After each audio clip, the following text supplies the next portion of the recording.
Salut mes petites pépites, j'espère que vous allez bien. Ça fait super longtemps que j'ai pas réussi à trouver le temps de faire des vidéos. Ça m'a manqué, vous m'avez manqué, donc c'est promis, je m'y recolle et je vous prépare quelques vidéos super sympas, notamment une sur Jean-Paul Belmondo, très prochainement, qui devrait sortir cette semaine. Ça va faire plaisir à beaucoup d'entre vous. Une également sur le Festival de Cannes, d'actualité bien évidemment, et puis une autre également sur Francis Lay, le compositeur de musique de film qui nous a quittés, comme vous le savez, en 2018, mais qui est d'actualité, car il cartonne en ce moment sur Spotify, partout dans le monde. C'est même d'ailleurs le compositeur français de musique de film le plus écouté au monde. Et en plus, il y a un concert hommage en Pays de la Loire très prochainement, en présence de Claude Lelouch, son grand ami. Mais aujourd'hui, j'avais envie de vous parler d'une émission que j'ai vue le week-end dernier à la télé. J'avais envie de faire un petit débrief sur le Quelle époque spécial Cannes, diffusé en direct sur France 2. Je dis bien en direct, parce qu'ils l'ont dit et rabâché pas mal de fois, même si des fois j'ai un petit doute, j'ai l'impression que des fois c'était en léger différé, mais bon. J'en ai fait, moi, des émissions en direct avec des équipes en extérieur radio, alors extérieur des studios, bien évidemment, donc on emporte tout le matos, on s'installe et on invite des personnes, on fait les interviews, des émissions filmées ou pas, mais en tout cas c'est en direct, c'est-à-dire sans filet. Si on fait une boulette, ça passe à l'antenne. Et en général, après l'émission, on voit ce qui était bien, ce qui était pas bien, c'est ce qu'on appelle le débrief. Et si on avait fait la même chose, franchement, que dans l'émission de France 2 de vendredi soir, on se serait fait déchirer. Il y a des moments vraiment très cringe, comme dirait ma fille. Donc on réunit toute l'équipe et on en parle après le générique.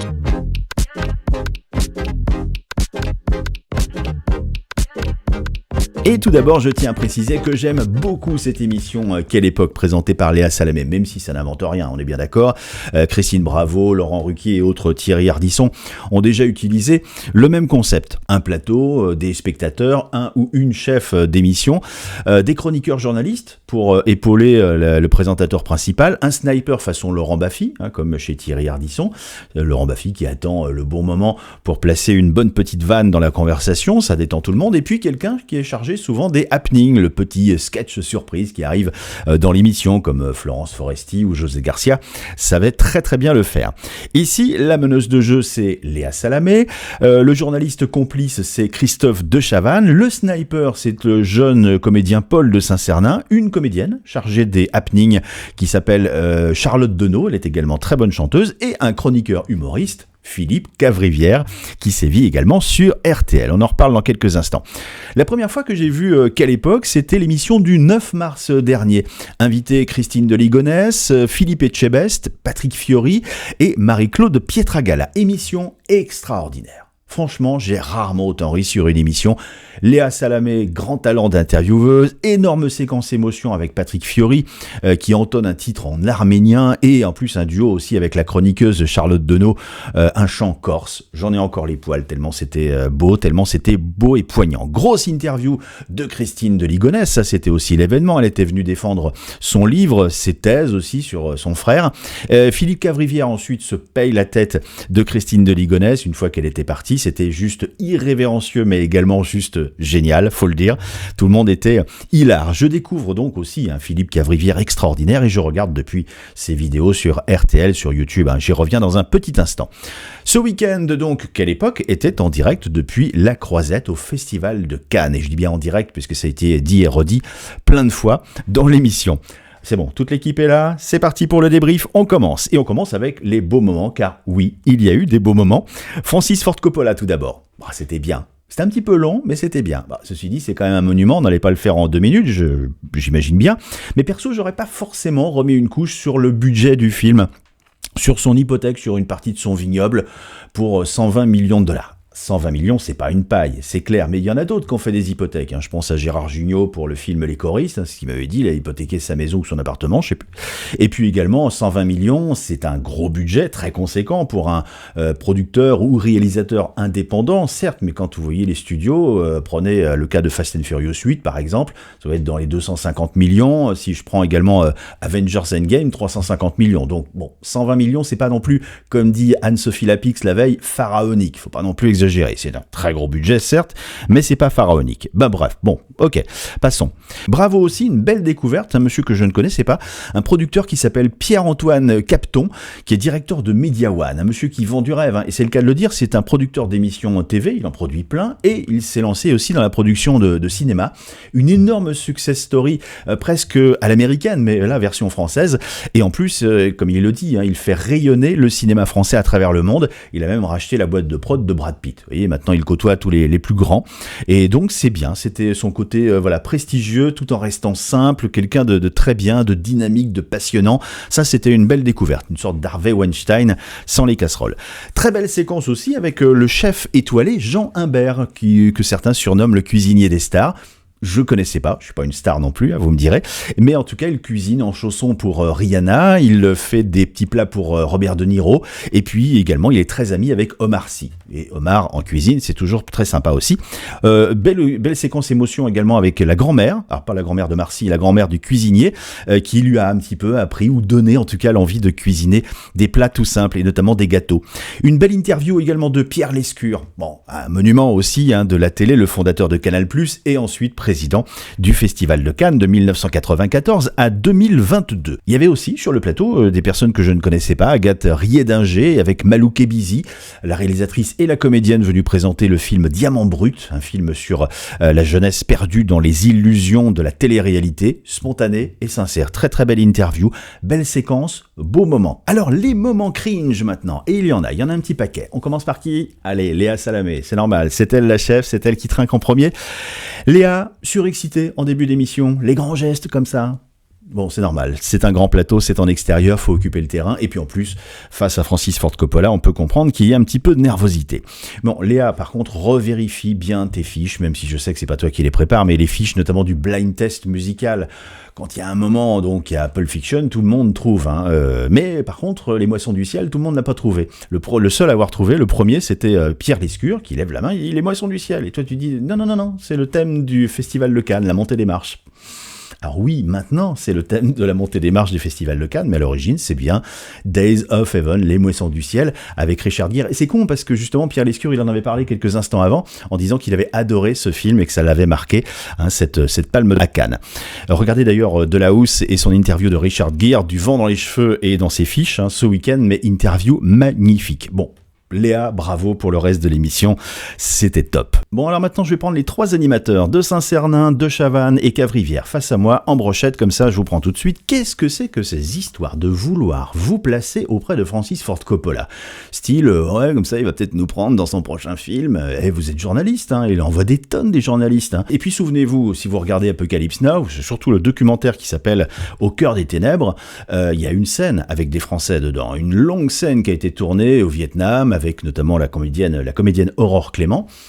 Et Francis Ford Coppola, tellement excédé, il y croyait pas, il dit jamais ce sera dans mon film cette scène. Je n'ai jamais tourné cette scène. Et ça devant les comédiens, donc ils étaient comme ça. Bon, Aurore Clément s'est consolée en épousant le chef décorateur Dean Tavouralis, mais bon, vous voyez, Francis Ford Coppola, il est pas extrêmement Frenchy, à part les DS. Ça, les DS, il adore les voitures Citroën, il l'a bien dit. Alors peut-être un descendant de Citroën, comme Vincent Lindon, il le fera peut-être tourner, mais pas vous, les gars. Pas vous, n'essayez pas de vous placer, ça fait débutant. Ah, et puis Christophe. Alors là, Christophe de Chavannes, la boulette, qui a fait le tour des réseaux.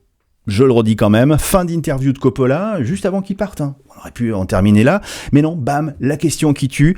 Al Pacino, il paraît, il a refusé de se rendre au casting du Parrain à Los Angeles parce qu'il a peur de l'avion. Et là, démoli en 3 parties par Francis Ford Coppola. C'était à San Francisco, c'était pas pour Le Parrain, c'est un film qui ne s'est pas fait, et en plus il est venu. Ok, donc renseigne-toi. Christophe, renseigne-toi, évite les fausses informations, les fausses anecdotes, les fakes, et si tu voulais te faire remarquer par Francis Ford Coppola, là je crois que c'est réussi, mais pas dans le bon sens. Charlotte Donneau maintenant, à toi ma petite Charlotte. Là, ma petite Charlotte, je suis désolé, mais bon... Charlotte qui arrive déguisée avec un faux paparazzi qui la harcèle. Elle l'éjecte gentiment. En plus, après, bon, il y a une petite affiche du parrain, là ça devient la marraine, avec Léa Salamé en photo. Bon, ça c'est rigolo, sur la musique du parrain, de Nino Rota, ok, bon. Ça je l'ai fait aussi, ce genre de happening, déguisez-moi en Père Noël, je me souviens pour une émission avec Ophélie Winter, en Père Fouras pour MC Solar, ou encore en Péruvien pour Florent Pagny. C'est marrant à faire, mais faut que ça aille vite. Et faut pas se planter surtout, faut pas oublier son texte. Mais oui, et puis là c'était le cas, Charlotte l'a bafouillé, oublié son texte. Alors je veux bien, tu vois, l'anniversaire de ta tête Cricri, par exemple, t'oublies ton texte, c'est pas très grave, mais sur France 2, devant un parterre de stars, ou alors tu te rattrapes façon Florence Foresti. Oh, mais j'ai oublié mon texte, ouais, sauf que là, bon... Ok. Paul de Saint-Cernin maintenant, autre moment cringe, ça c'était très désagréable aussi, avec Pierre Lescure, une bonne blague MeToo. Est-ce que vous pourriez, Pierre Lescure, être dénoncé auprès de MeToo ? Sous-entendu, est-ce que vous êtes encore en forme pour vous attaquer à la gente féminine ? Réponse embarrassée de Pierre Lescure, assez sérieux là pour le coup, qui dit oh, vous savez j'ai du mal à plaisanter avec ça, c'est un sujet tellement sérieux. Bon, et là mon petit Polo de Saint-Cernin qui en rajoute une couche avec un grand sourire en disant oui non c'était pour savoir si vous aviez encore de belles érections. Bon alors Paul, ça l'humour Canal, Pierre Lescure il connaît, c'est lui qui a inventé Canal, l'humour Canal, les nuls, tout ça il connaît. Mais là, il avait pas envie de rire, c'est tout. Fallait pas en rajouter une couche. Bon, petite erreur aussi de Pierre Lescure. Bon, il est pas là, il fait pas partie de l'équipe, c'est normal, mais on évoque le discours surréaliste à un moment de Sophie Marceau, qui avait pourtant des textes, il paraît des textes bien écrits au moment d'une remise de prix à Cannes, et qui s'est mise à improviser. C'est le truc improbable et gênant à souhait. On le retrouve facilement sur Internet. Vous faites discours Sophie Marceau, Cannes 1999. Et là, Pierre Lescure dit, bon, c'est dommage, j'étais pas là à ce moment-là pour des raisons familiales. Ok, jusque-là tout va bien, mais que le président du festival à l'époque c'était Gilles Jacob. Eh ben c'est faux, et j'ai la preuve parce que j'étais en train de bosser justement sur une émission Cannes 1999, à l'époque c'était Pierre Viau, puisque Gilles Jacob, lui, il a été président de 2001 à 2014, donc pas en 99, mais bon, ça c'est pas grave, c'est un petit détail. Et là, c'est le moment de décerner la palme du moment le plus cringe de l'émission, donc on va tout de suite vérifier qui est l'heureux lauréat, qui est l'heureux gagnant, qui a fait la plus belle boulette de l'émission. Eh bien, il s'agit de Philippe Cavrivière. Et ouais, mon filou, la palme du cringe, elle te revient pour cette émission, parce que déjà, il y avait des extraits musicaux sur ta voix, à un moment, on n'entendait pas ta voix, mais ça, c'est pas de ta faute, c'est la faute de la régie son, à qui on va taper sur les doigts. En revanche, là où c'est de ta faute, c'est de nous avoir servi du réchauffé, du début de semaine sur RTL avec Yves Calvi, mot pour mot, en moins drôle, en revanche, sur le plateau en extérieur. Exemple, quand tu te fais arrêter dans la rue, pris pour David Guetta, et que tu fais des selfies avec les gens pour leur faire plaisir, tu dis pas que c'est toi. Bon, ça, tu l'avais déjà fait, je crois, devant Bernard Guetta, le frère de David Guetta. La flamme olympique, Jul avec ses quelques mots de vocabulaire, l'Eurovision avec Slimane, la 4e place, la place du con ou la zone de confort pour les Français, la chanteuse israélienne. Bon, bah tout ça, c'est en lien d'ailleurs dans la description, c'est du mot pour mot RTL début de semaine. Petites innovations très cringe, c'était vraiment pas obligatoire de comparer par contre les JO aux Jeux nazis. Là, je sais pas qui a rigolé dans le public, et pour défendre aussi à juste titre la chanteuse israélienne, tu nous as sorti un monologue sur les juifs. C'est parti en sucette. Et autant l'émission du 9 mars, par exemple, tu faisais des billets d'humeur sur les invités, comme Christine de Ligonnès, c'était d'actualité, elle était dans l'émission. Là, t'aurais pu faire une belle intervention assez drôle, assez corrosive sur Coppola, par exemple, sur les rumeurs disant que pendant le tournage de Mégalopolis, il aimait bien faire sauter les figurantes sur ses genoux, surtout les figurantes dénudées. Non, rien de ça.